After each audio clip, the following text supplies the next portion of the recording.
Participatif, vous vivez tous ensemble, vous partagez les espaces. Non, ce n'est pas de la colocation. L'habitat participatif, c'est chacun son logement, que ce soit un appartement ou une maison. Ça, c'est la base. À côté, comme vous avez ici, on a des espaces communs, des espaces partagés, qu'on se partage entre les résidents de l'habitat partagé.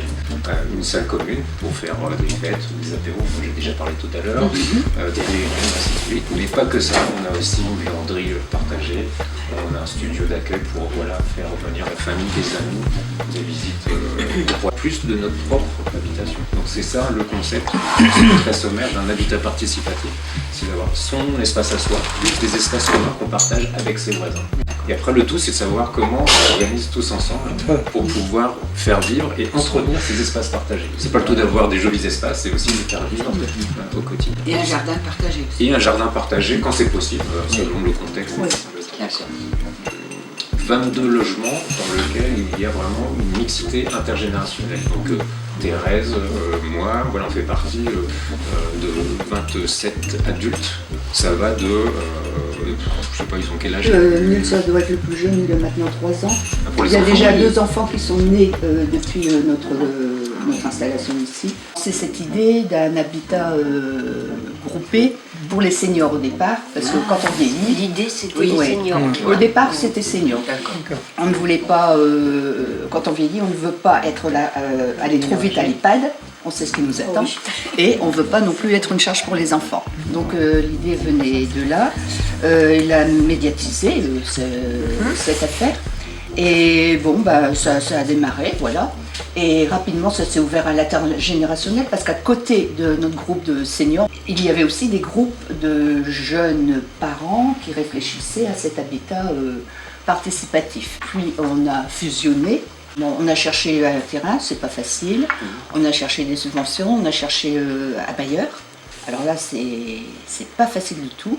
Bon, on a fini par trouver là, les décisions de l'association qui vont primer sur celles du conseil syndical.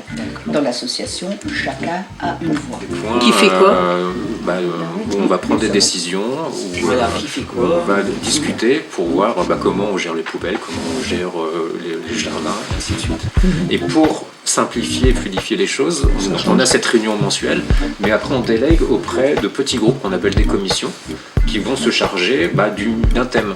Pour faire simple ici, pour chaque espace commun, on a une commission. Donc pour la salle ici commune, on a une commission de 4-5 personnes qui gèrent le suivi justement du café, de l'entretien de la salle. Pour la buanderie, il y a une petite commission qui gère les machines. Par exemple, la buanderie fonctionne un petit peu à part parce que tout le monde n'utilise pas la buanderie. Vous pouvez avoir votre machine chez vous. La famille de 6 enfants qui habite à l'autre bout du bâtiment, elle va pas, voilà. Elle a sa propre machine, c'est un système de cagnotte. On paye, on verse à la perceptrice une certaine somme, du coup ça nous donne des points. Bon, si je paye 50 €, j'ai 100 points. Un lavage de machine, ça coûte 2 points. Un séchage à la machine, ça coûte 1 point.